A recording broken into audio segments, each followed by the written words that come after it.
Good morning. We're going to try that again. Good morning. Good morning. Awesome.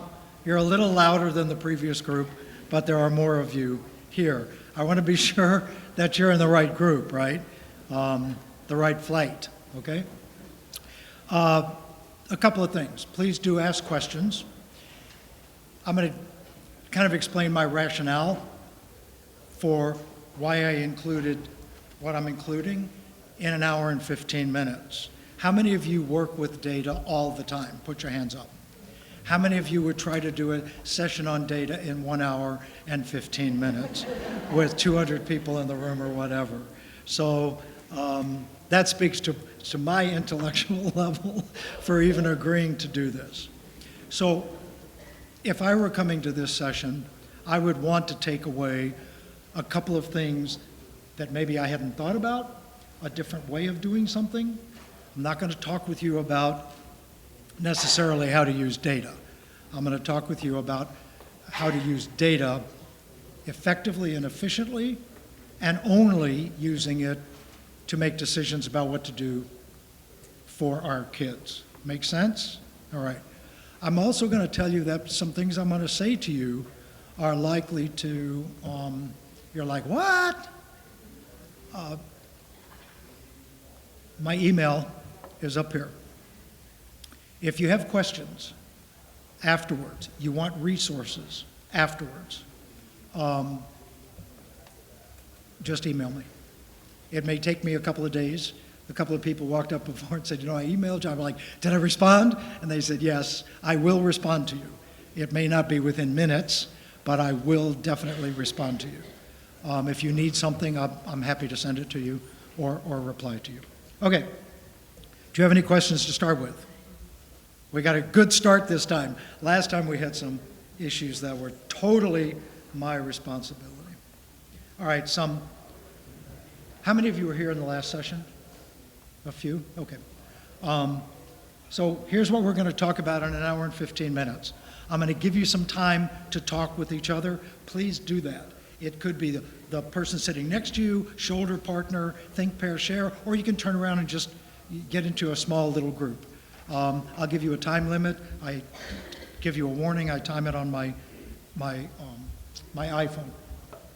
Discuss the evidence base for using data in problem solving.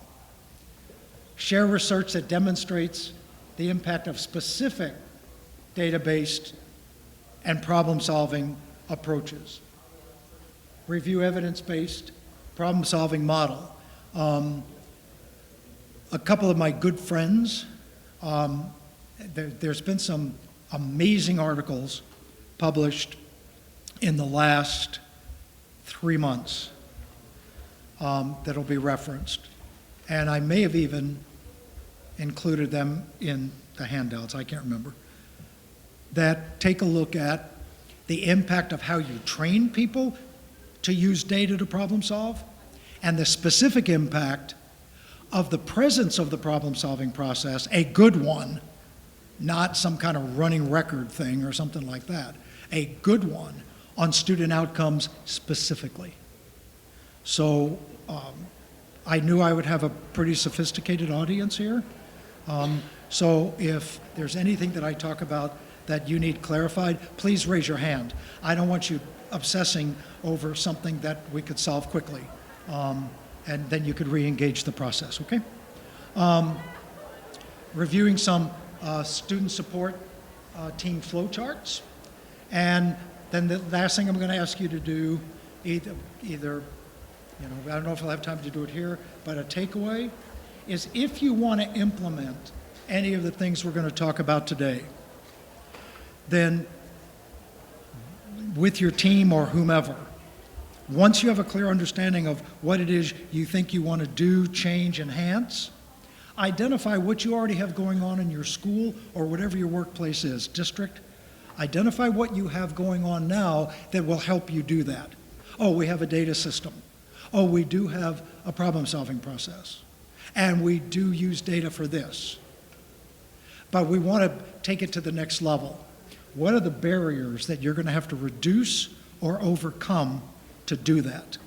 And I asked this question, how many of you were involved in some kind of either building at any level, influencing how a system works.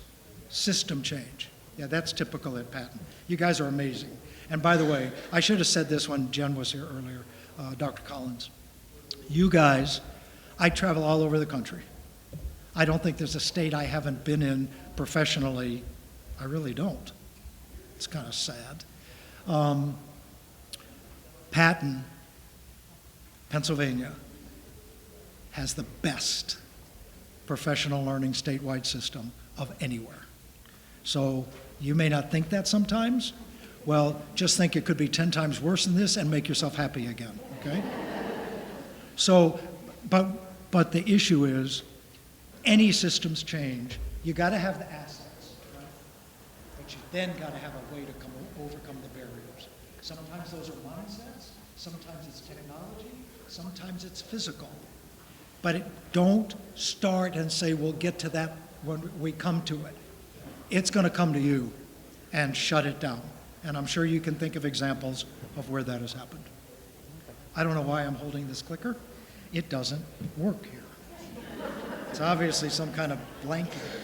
All right, you'll notice that as I hit, you see arrows coming, supposed to. Anyway, you see arrow going from leadership to multiple tiers. If this thing was behaving, there'd be an arrow from every one of these hexagons to multiple tiers of instruction.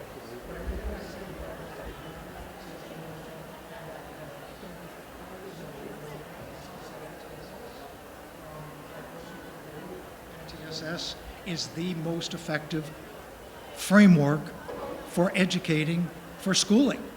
And the fact that every one of these categories has evidence to show specifically how it influences student growth is the reason why the framework is so effective and why the feds finally decided to do it. The clicker thing. Come on.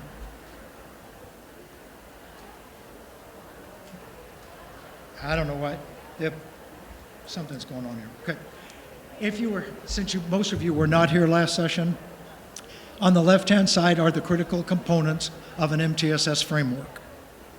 On the right side are cited research and contributions that each of those components makes individually to student growth. So you'll see that effective instruction from the Wallace report, effective instruction accounts for about 33% of what predicts student growth. If we don't mind our business and ensure that we have the other components in place, we're putting all of our responsibility for student growth on teachers. And that is nuts. We can't do that. That's why teachers are worn out. Leadership, which we discussed in the earlier session, accounts for about 28% of what predicts student growth. So I'm going to repeat a couple of things here.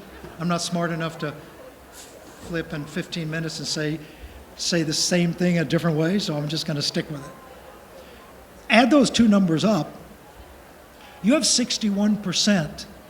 You have control over 61% of what predicts student outcomes. You don't have control over kids' mobility. You don't have control over homes. You don't have control over all of those things you don't have control over.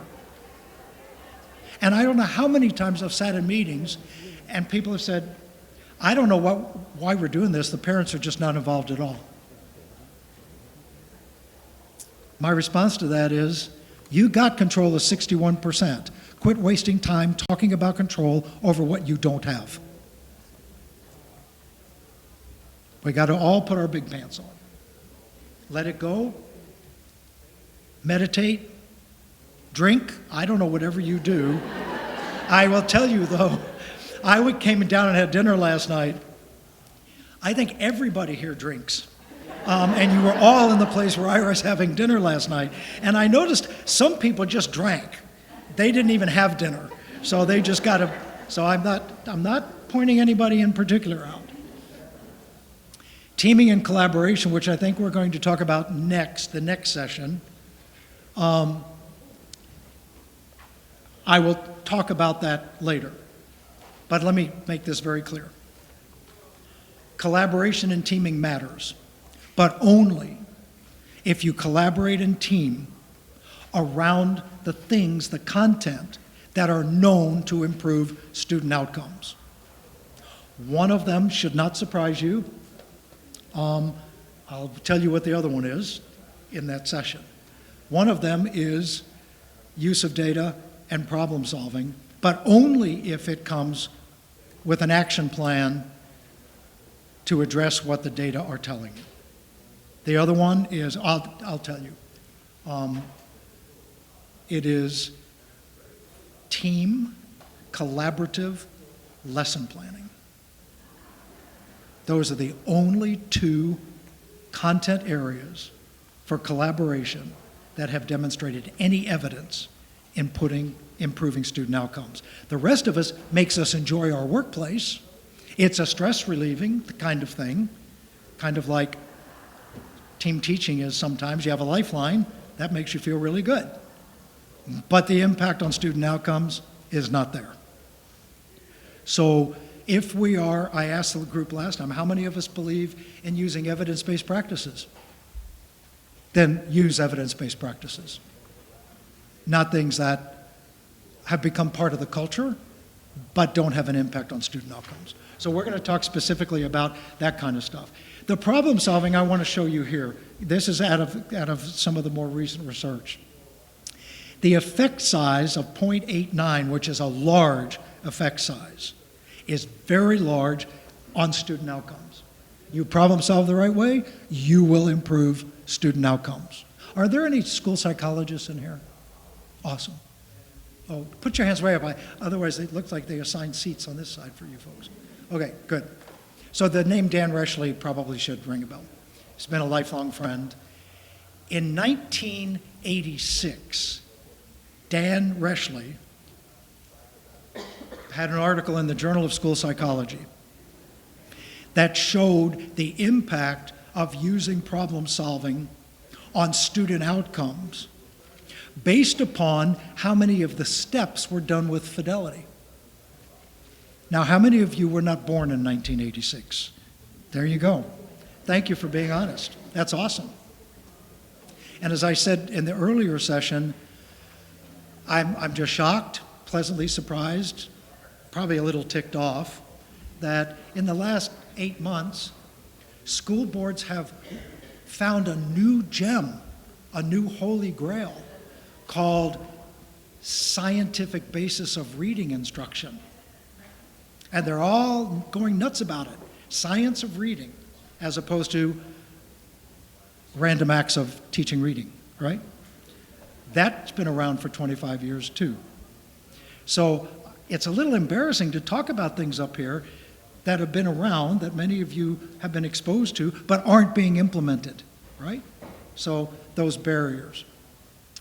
Effect size on student outcomes is large. Effect size on reducing referrals is statistically significant. It's medium. Now, this is just by doing one thing. You're going to get a large effect on student outcomes. You're going to get a medium effect on referrals. And the biggest effect size was if you did problem solving as a team rather than an individual. And I'm going to be, those of you who know me, and I've said before, I come from a state, we started doing MTSS in Florida in 2004.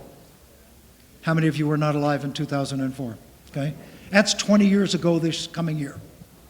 And we did it from the get-go by integrating our statewide PBIS and academic MTSS. So we have always had an integrated model.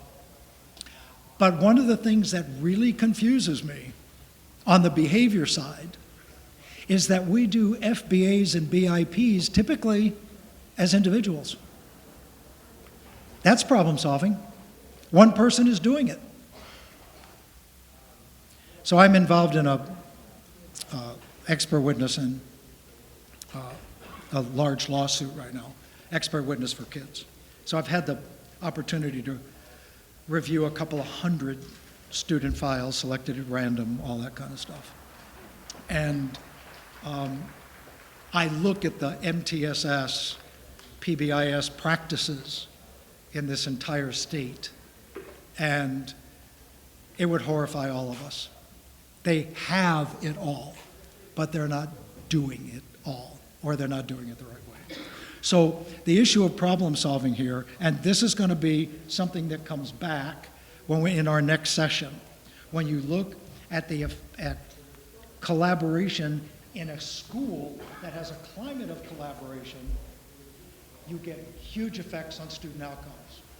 In a school, however, where individuals collaborate, you do not get that effect. So there's a theme here. The research recently has begun looking at who's involved.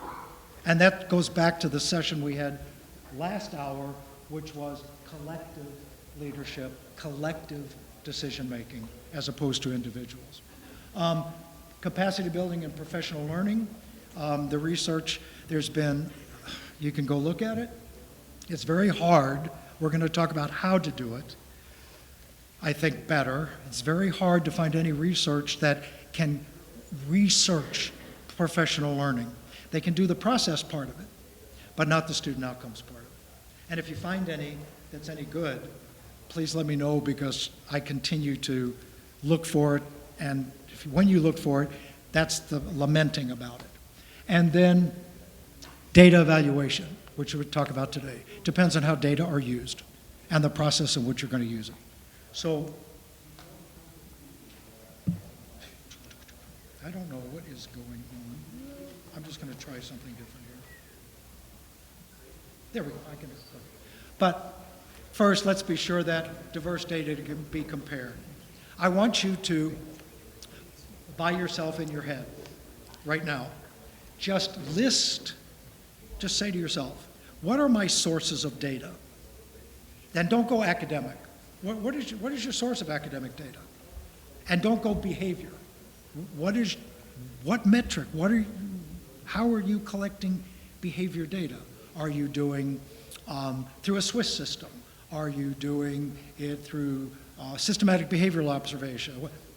Just list through your head all your sources of data. I'll give you about 30 seconds to do that.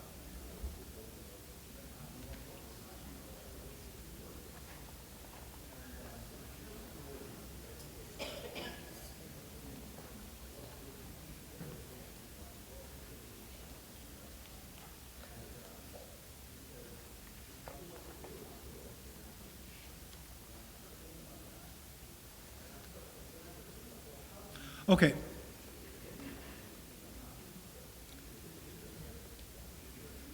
These are the typical sources of data we use in an MTSS model. You can look all of them. I don't have to go through all of them. We have early warning systems. Some people here that I met yesterday doing some secondary early warning system stuff. Early warning systems are amazing, but only if they're used well. And I find most people, they're like red flags, but their system doesn't have action plans based upon those red flags going off. So it's got to be, we mandated them in Florida, but the mandate was the action plan. You had to do something, and we had levels of risk to require different levels of action plans. Health and wellness checks, those tend to be things like benchmarking, taking a look at for academic behavior and social emotional. Formative, progress monitoring, summative, and then systems level. At the school level, we should only be worried about the first three. Ditch summative. If you're doing your job with formative, the summative will not be a surprise for you, regardless of how it turns out. Summative is a bigger thing. And it is, what is it, like 10,000 tiny pricks. All those decisions you make every single day as a teacher, as a team, those influence those summative data. If the first three are not done well, I guarantee you your summative data are going to look like crap. And it's too late to fix it by that point, right? Okay. But the other thing I want you to think about is the data. You know, we have maybe some progress monitoring data, whether you're doing something like Renaissance learning or you're doing any of the Dibbles, variation on Dibbles, whether you are taking a look at raw numbers or whatever from behavior data. We should not have to look at the data separately to make decisions. And we should not expect teachers, principals, school psychologists, counselors, speech therapists to be statistic experts. We shouldn't be saying, on this measure, that's one standard deviation below the mean. If we're going to integrate data, what is one standard deviation below the mean on the behavioral data? We can't do that. So then what happens is these data meetings, they become sleepers for some people, and they're not good. We're going to come to solve that problem in a moment. The other thing about data evaluation is there are only two things we need to worry about: growth rates and decisions about whether those growth rates are significant or not. That's it. I don't care how many words correct per minute. I don't care how many absences. I want to know what the growth rate is, and is that significant? Yes or no? That's it. So we need a system that enables, at whatever data meeting you have, whether it's benchmarking, progress monitoring, I don't care. There's only two questions. Is this kid growing, or which way is this kid growing, or group of kids? And is it significant? Because all of us know with academic data, you're supposed to get better throughout the year, right? You have higher expectations in January. Let's just take something as easy as reading fluency, because everybody is familiar with that at one level. So you have certain levels of reading fluency for each of the benchmarks. But that growth rate is not linear by any means. So now you have a growth rate for a kid, and you're like, oh my gosh, look how much they've improved. They better have improved enough to keep up with the expected rate of improvement, even for their behindedness. Otherwise, you have a line showing that this kid improved, but the expectations went faster, and the gap, the kid's worse off with the improvement than they were before you were looking at them. And you need to know that. Improvement is a necessary but insufficient variable to look at significant growth. You never, ever have a growth for a kid without having the expectation line, and that's for behavior as well. So growth is important, but the decision rules answer the question, is the growth enough? Is it good? Is it going to lower the kid's risk level over time? Those are the important questions that are answered with data, not the kid's growth up or down. How many of you drove a long distance to get here? Anybody who lives on the end, that's right. I've done the drive a number of times.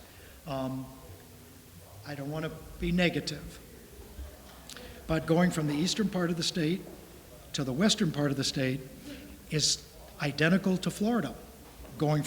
It's like watching paint dry. You see trees and you see interstates and rest stops for hours, right?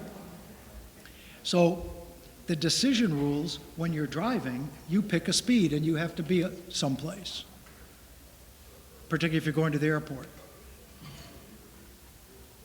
And you monitor your growth. How do we monitor our growth about whether we're going to get to our destination on time? What metric do we use and what tool do we use when we drive? GPS. And there's a little thing in the bottom right, whether you're using Waze or whatever you're using, and it's arrival time.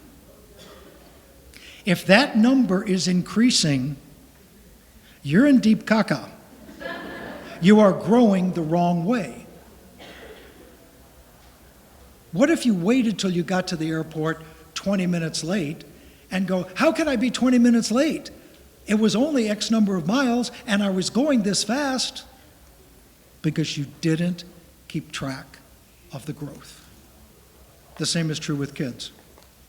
We can never be surprised that a kid is someplace we never expected them to be, or we're not doing our job well. So, growth and decision rules.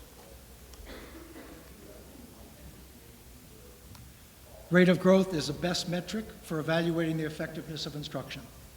Academic engaged time is the best predictor of growth. That's why in a multi-tiered system, the tiers are differentiated by time, focus, and type, academic and behavior.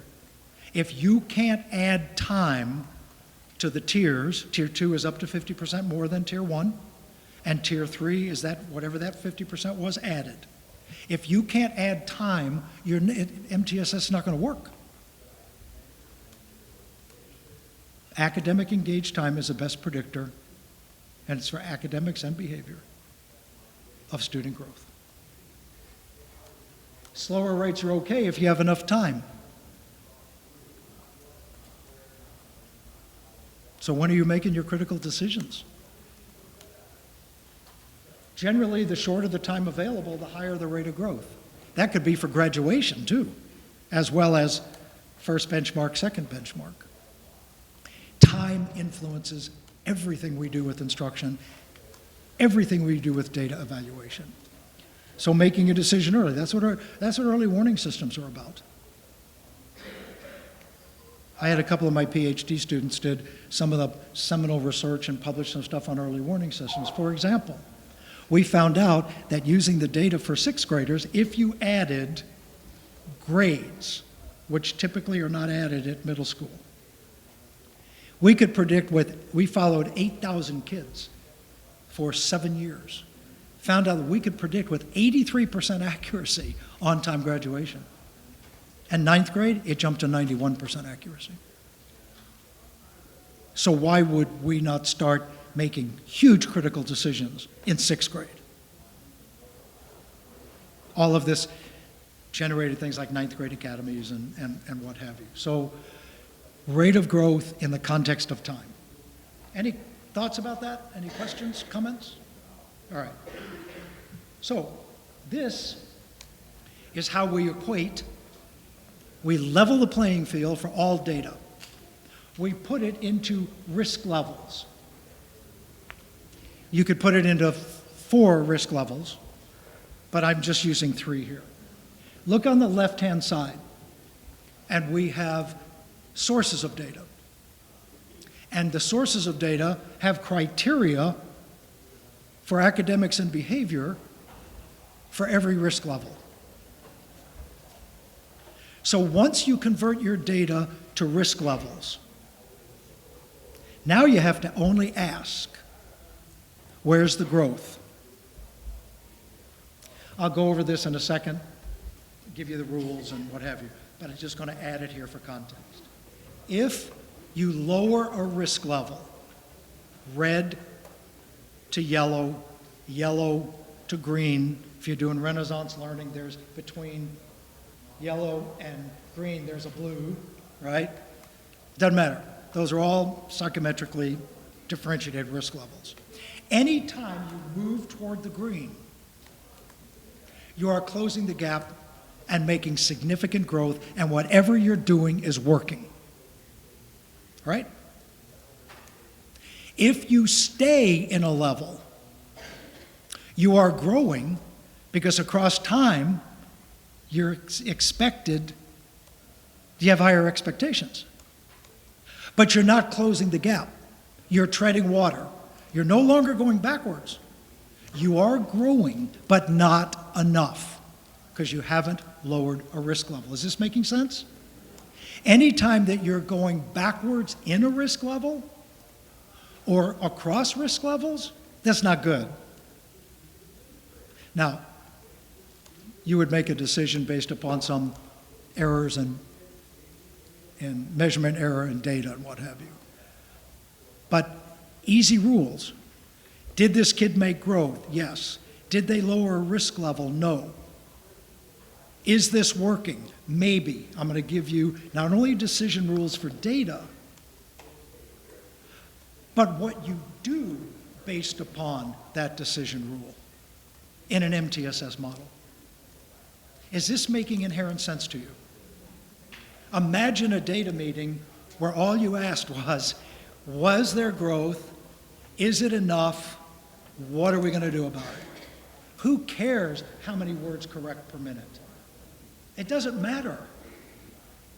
And I have some stuff I may have done it with you before. I actually take your data from, I use the district I did this last at, they use Renaissance Learning. Star reading, star math, whatever. And the scale scores. So a student's scale score, I do individual students because it's easier to make the point. Individual student scale score went from like 200 and something, low 200s, to like 300. And they increased their risk level.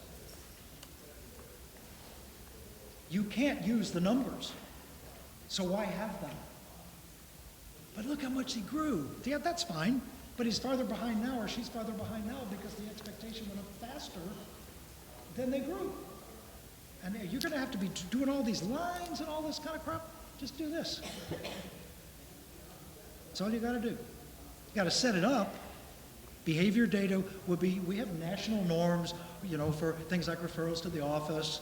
It's shocking, should not be shocking, that the highest permissible behavior referrals to the office occurs in middle school, because all middle school children are nuts, basically. And all the people who teach them, they're also running around in that same sandbox, right? So, but if you're in a district that the referrals are much higher than the national norms, or much lower, you got to accommodate for that. Because you can't just have if you're doing 16 average behavior referrals a month or a semester compared to the national average, then you would set to where you could work your way back down, successive approximations. Some of that is variable. You have to decide, for example, on grades, whether or not you want to have high risk as F or D's and F. If you're like me, I believe that D's are given to students who have failing performance but are very nice. And you get F's for the same performance if you're not so nice. Either way, it's not enough mastery. At the high school level, it doesn't matter what your grade point average is. As you know, you graduate only if you get the minimum number of credits first. That's it. There's a lot of angst going on about that right now in the country, but for right now, you got to have however many credits your district requires for you to graduate from high school. So therefore, F puts you at high risk because you not only lose the credit, you're going to have to go into credit recovery. And unless you get credit for the credit recovery, it's going to take up something else that you would have earned some credit for. So the best thing you can do is get back the credit you lost, but you're still behind for the credit you lost because you were recovering over here and there wasn't enough. Does this make any sense? It's a crazy system. So you have to put your stamp on this. The thing I want to add, I do want to add, I don't know if I have it up here.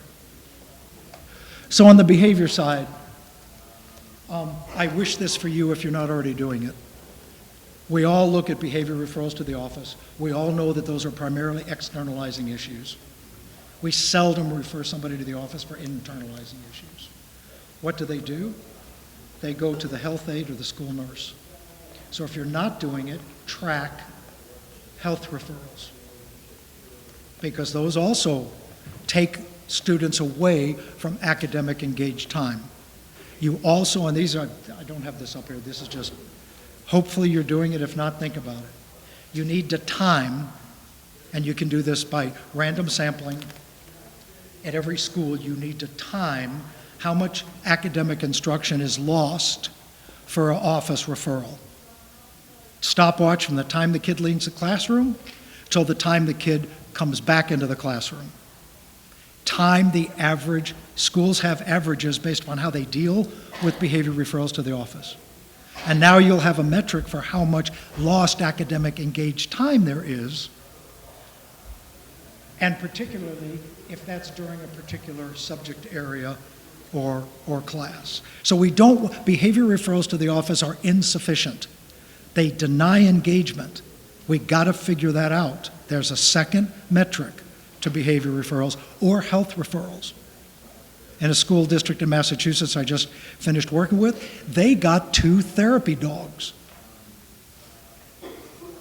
Golden retrievers. Golden retrievers don't have to do anything to be a therapy dog. They just have to be a golden retriever. I've never seen a pit bull as a therapy dog.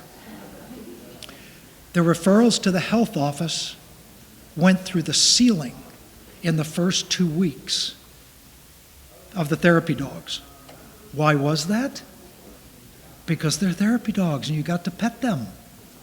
So monitor health referrals, monitor time.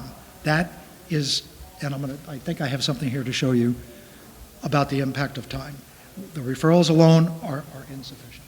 Okay, any comments or questions about this?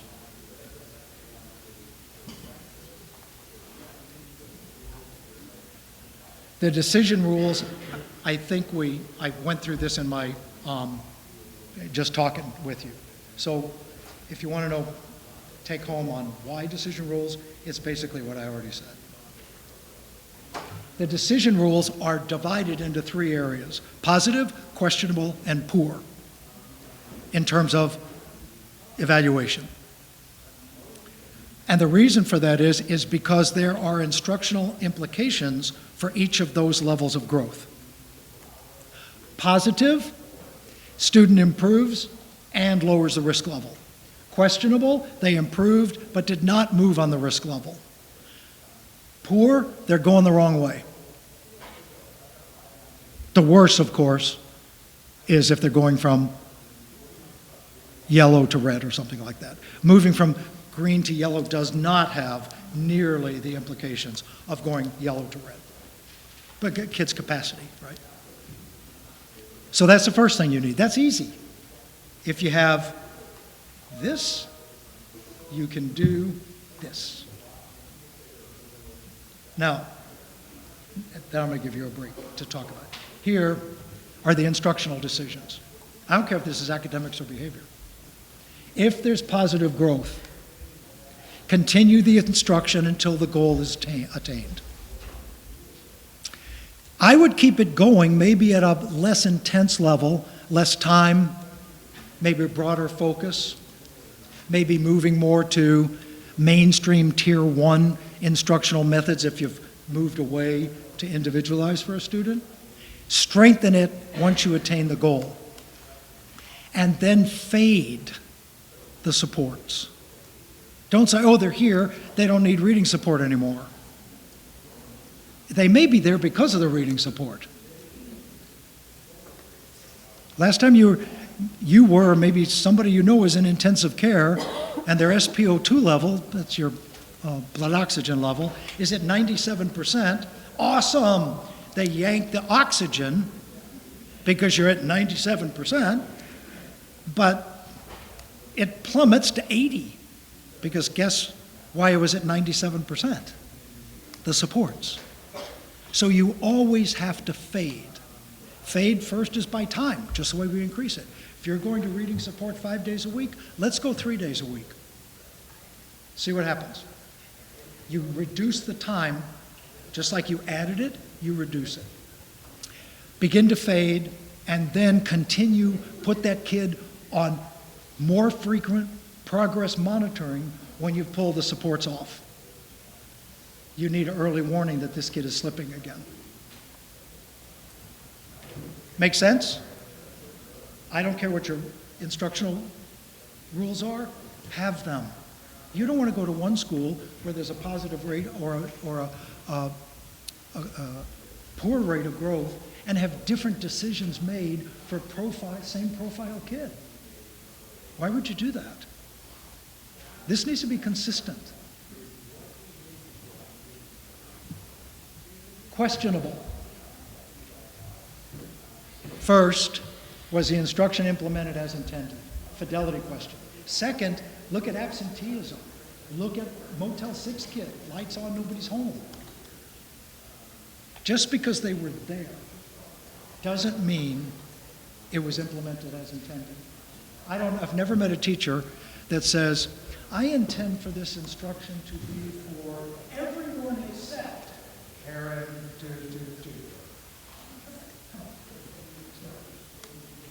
So, fidelity. If fidelity was there, then the instructional decision is to increase the intensity of the existing instruction because the kid is growing. He's walking. It's just not working. Intensify. See what happens. So if we're doing some kind of mini groups in the classroom, tier 1, tier 2, and tier 1, we might want to intensify for a short period of time, move the kid to more than that, truly more intensive tier 2. Remember, tier 2 is up to 50% more time than tier 1. So you have a time use. If it can't be done in the interim of the classroom, then look for another way. All we're trying to figure out here is what level of intensity do we have to move instruction to that's already working, but not as quickly as we want it to. If it doesn't improve, you go back to problem solving. Ditch it. Don't keep beating a dead horse. And every team would know, based upon the growth and the decision rules, they would go to the instructional implication. And poor response. As an aside,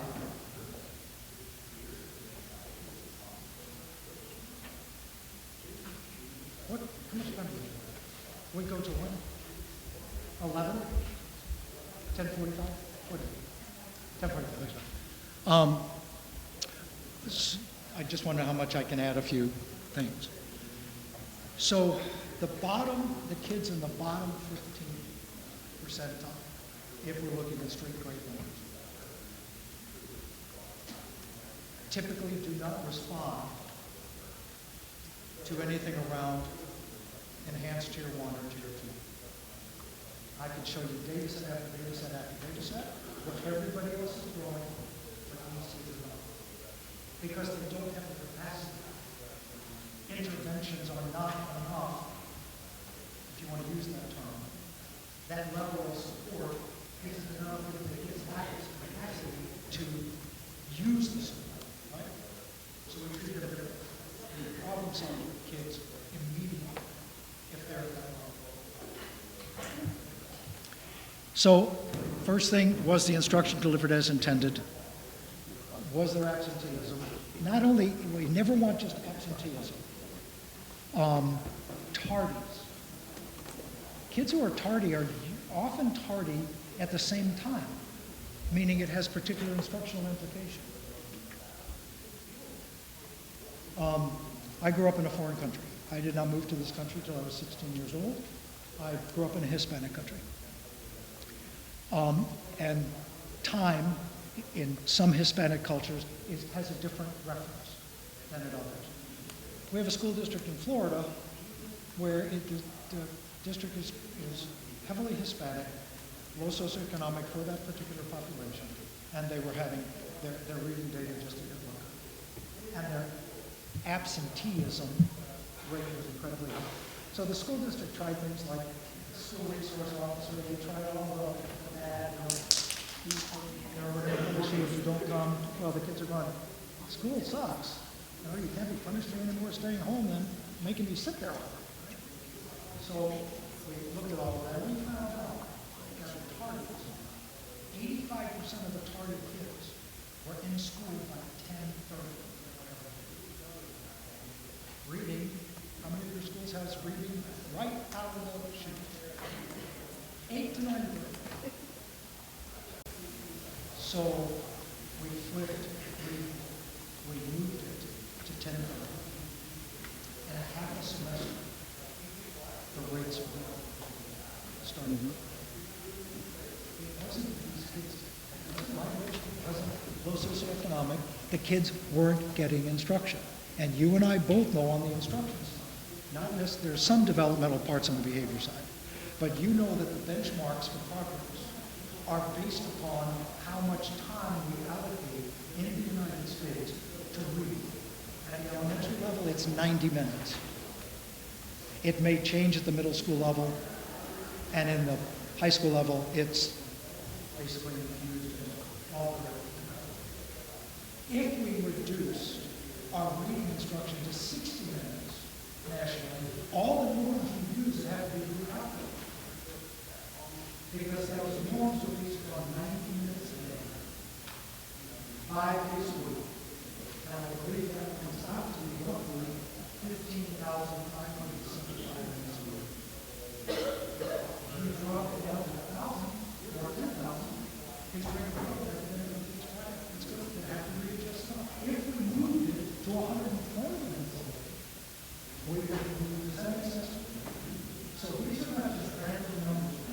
They're already related to the exposure, the average exposure to each of those curriculum areas every school level. So even in the time, kids who are behind need more time. There's no intervention out there that can be delivered in the same amount of time as everybody else gets.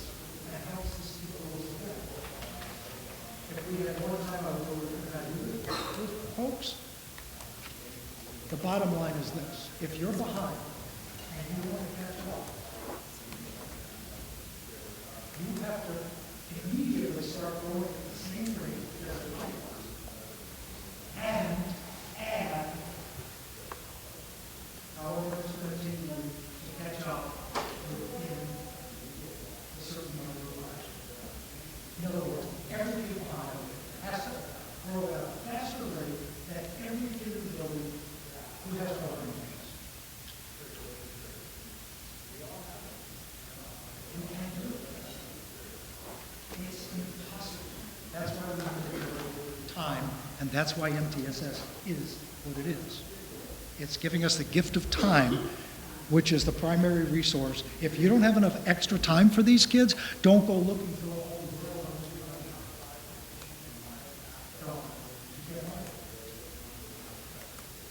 So these three, you would have a way to look at the rate of growth. You would have a decision about whether that growth is positive, questionable, or poor. And you would have a protocol to tell you where to go instructionally based upon each of those responses to academic evaluation. Does that make sense? Does it seem similar? Yes. Where do we get them? No, like my preschool doesn't want me to touch tier 1 content. These kids can't miss tier 1 instruction. I've already taken them. Sure. So the question is, where do we get the time? I'm just saying that because I want it to be up here. Where do we get the time? Let me give you a couple of quick examples. The first thing you do is go to the school schedule. If you take a look at most schools in the state of Florida, we integrate social studies into reading. We now get 50 minutes a day. You got to read about something in reading. Why don't you read content like you do in high school, right? So you can look at the schedules. Many states, including my own, have also enabled schools to increase planning time for teams. In our case, school district I'm in, we have early release every Wednesday for team meetings. And if you get all of the teachers planning together, so let's say that you have a kid getting tier 2 instruction from some kind of reading support. All right? It could be special ed, it could be title, it could be whatever. It could be you just have reading teachers. Okay? How is the reading teacher, whatever that person is, ensuring that the instruction here is supporting and linking the instruction in the classroom? So, for example, pre-teaching is a highly effective approach. Reteaching is not, because you already didn't get it right. Now you got to unlearn what you did wrong, and you got to relearn something new. Let's say it's pre-teaching, and the reading instruction person is utilizing classroom materials for the reading instruction, but pre-teaching because they got the lesson guide. Now, that instruction becomes a second dose of reading, not the first one. And the kid is more ready, vocabulary, etc. The kids, I can't remember if I said this in this session or the last session. Kids decide within minutes of the beginning of a lesson whether they can engage it or want to engage it. Now you take a kid, let's say a kid with learning disability, in a 6th grade class is reading at the 2nd grade level. And that reading teacher has been pulling instructional level words out of the 6th grade content, because it's got 1st grade words, 2nd grade. Pre-teaching it, you never teach fluency without co-teaching vocabulary. You simply say, now that you can read that word, what does it mean? So you teach them together. Now this kid goes to class the next day, regardless of what age, and the kid's like, I got this. I got it. Because I prepped for it yesterday. So that's a way. Another way is to build tier 2 activities, like win groups and what have you, into tier 1.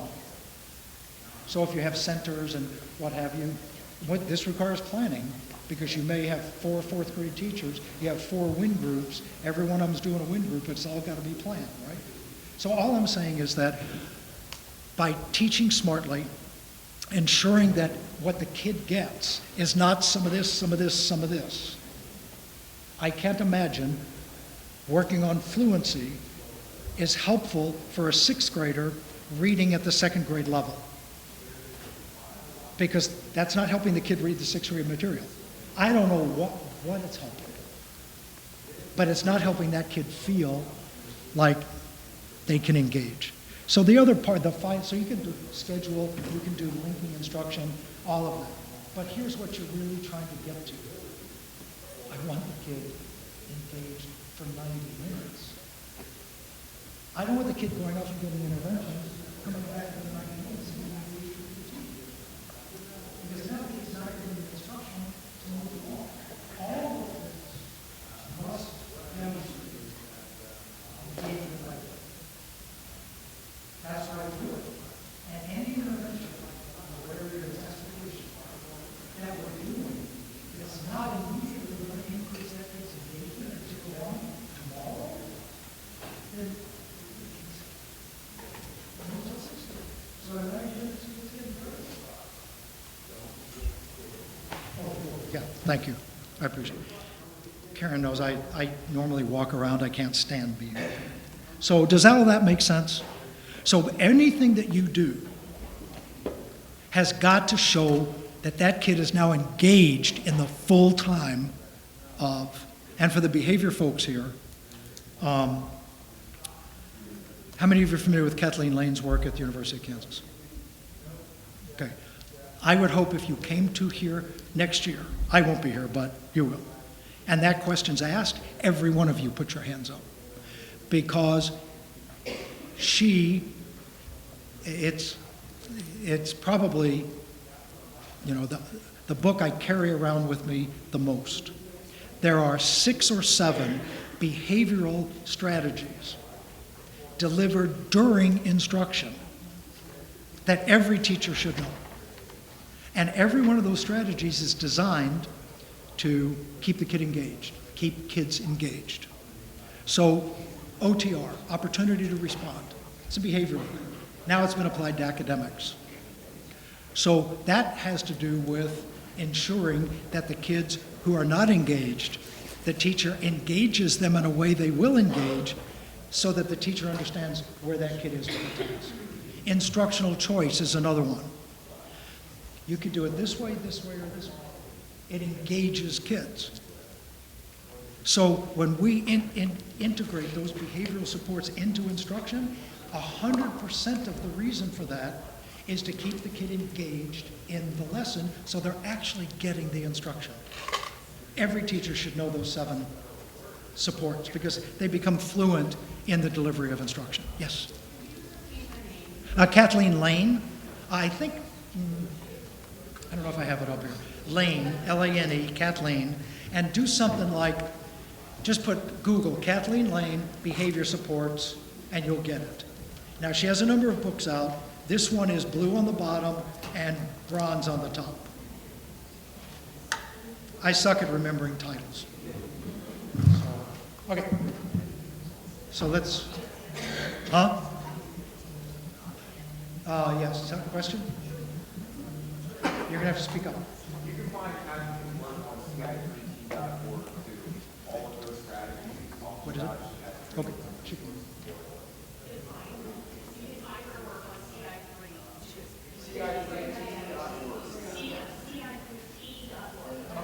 Yeah, okay.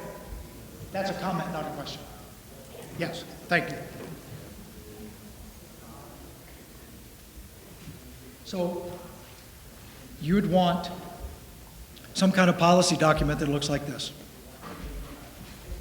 that everybody has and everybody's trained on. And all of this is also uploaded. So. Okay.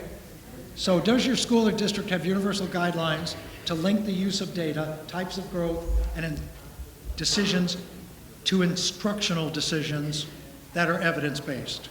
I'm going to ask you to take 2 minutes to talk to whomever you want to talk to answer this question. 2 minutes. Go.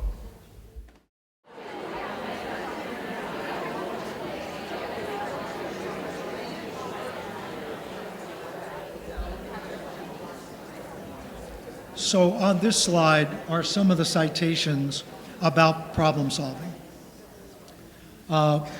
What it does, why it's related to student outcomes, how it's related to student outcomes. In our last session for today, we're going to be talking about professional learning and cross-training.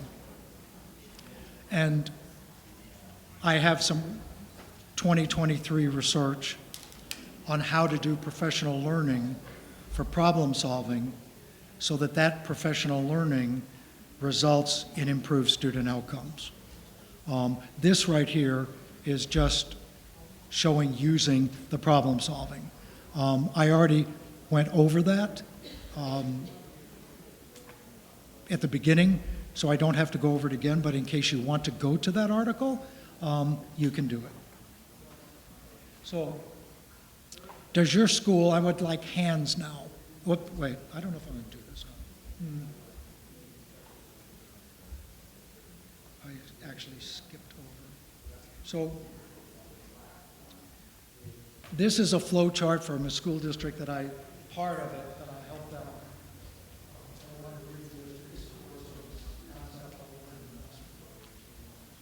So this is a question about, and this is, there are many steps. Karen, thank you. There are many steps to this flow chart that's like a page and a half because it goes all the way through. But it starts in the classroom. How do teachers problem solve what they're doing for their students they're concerned about, and what data do they collect, and what action plan, what did they do? They're just documenting. It doesn't have to be formal. It could be an individual teacher. It could be a grade level team. They did something before they referred the kid to a higher level of evaluation.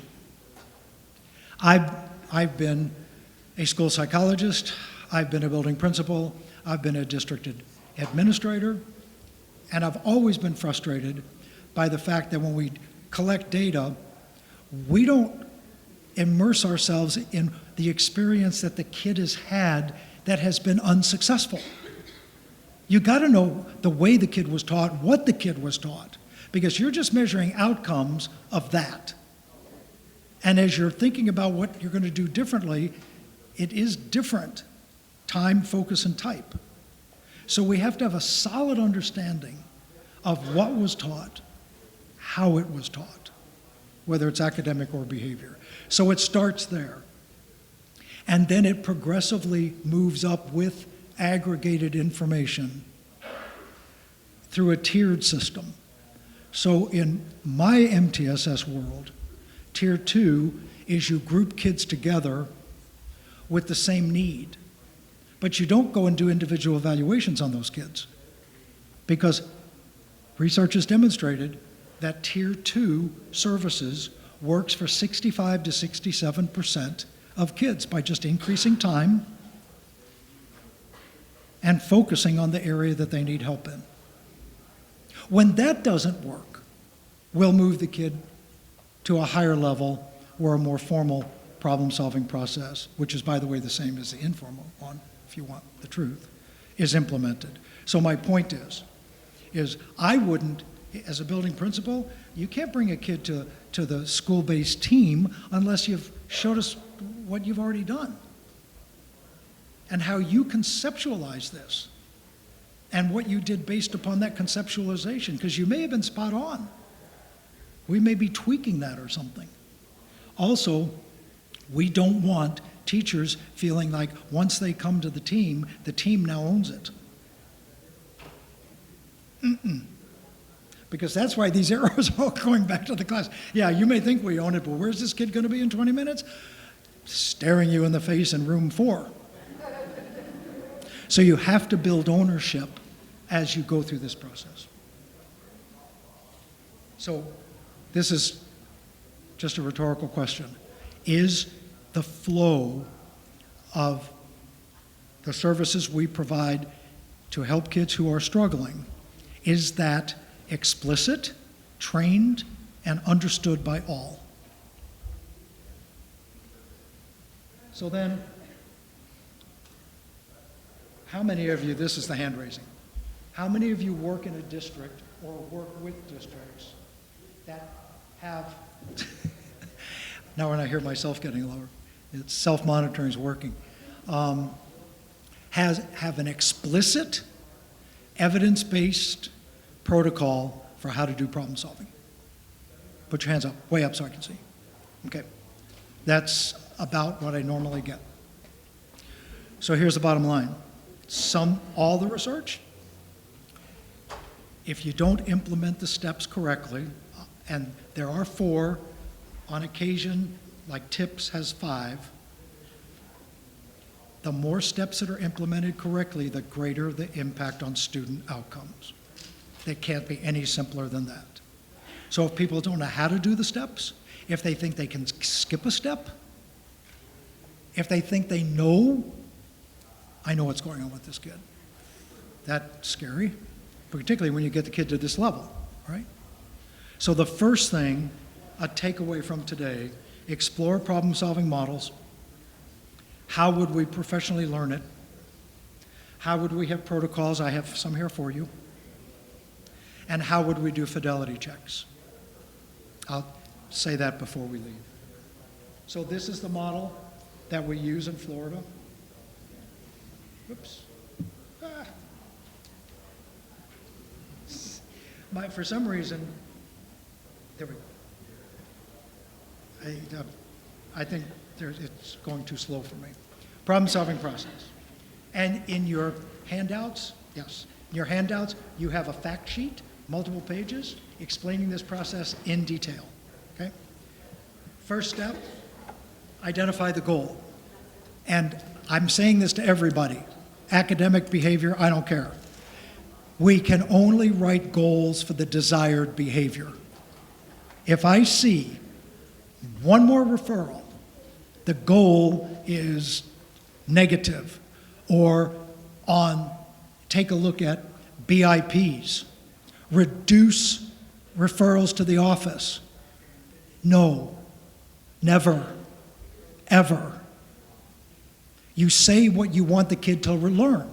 Because reducing referrals to the office is a whole different set of strategies than teaching kids replacement behaviors so they don't get sent to the frickin' office to begin with. Replacement behaviors always are the goal. And they're titrated based upon where the kid's level of performance is, okay?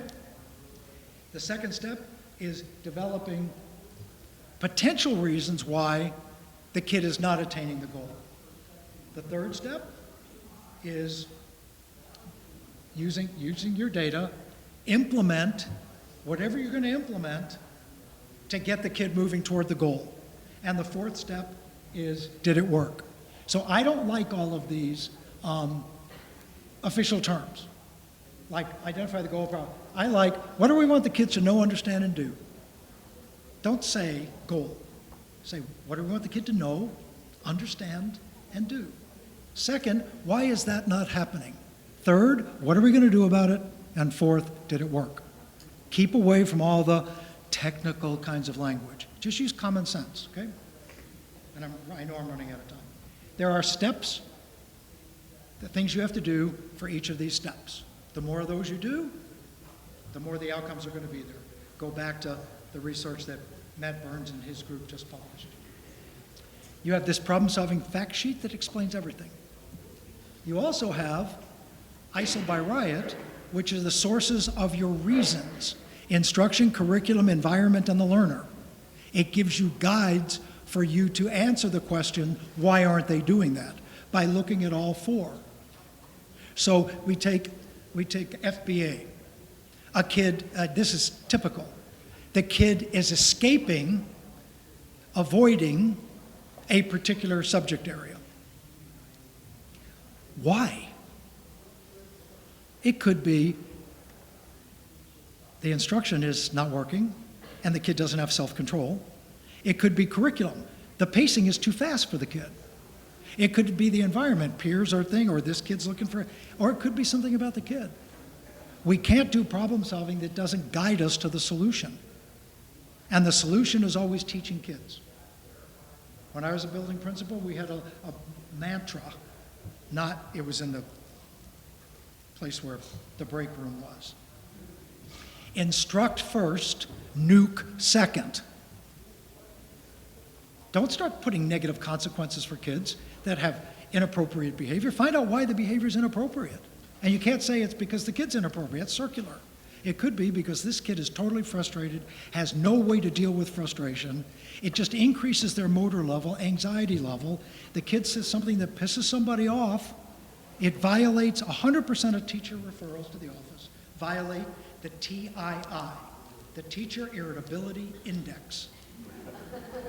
It's true. So we've got to have a problem-solving process. So you have the fact sheet, you have ISIL. This is a protocol, you have this. You have protocol A. This is a protocol to guide you through all of the steps in the process. And obviously in an hour and 15 minutes, we can't dive deeply into this. But I will tell you this, in case you don't come to the professional learning and cross-training. A new study just came out again, done on the tips, and I think it was done in North Carolina or South Carolina, with something like 800 problem-solving teams. And it answered the question. They were trying to validate their training model. So they did a randomized RCT, randomized control training, but they did it on a wait list. So they randomly select people to get the training first while the other people continued doing their problem solving, and then moved cohorts in. And it was so clear. Student outcomes for the people who got the training with the problem solving were 3 times as high as student outcomes for people who were just doing the training they normally did. So here was our end discussion. What types of evidence-based problem solving process do you have? What about the training? How do you conduct the training? I'm doing training for a school district in California right now, and we're doing a job embedded. We're taking actual problem-solving meetings and implementing the new protocol. And we're guiding it. We have a checklist, fidelity checklist. That fidelity checklist is completed by some member, we cross-train them, some member of the team as you go. In case you skip a step, they say, whoa, whoa, whoa, we forgot this.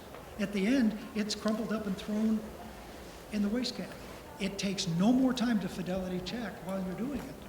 Somebody's just gotta do it. Make sense? Okay. Before you leave, I'm leaving you go right now. I would like for you to either think or write one thing you're going to be taking back for further investigation. And if it's nothing, put nothing. Something.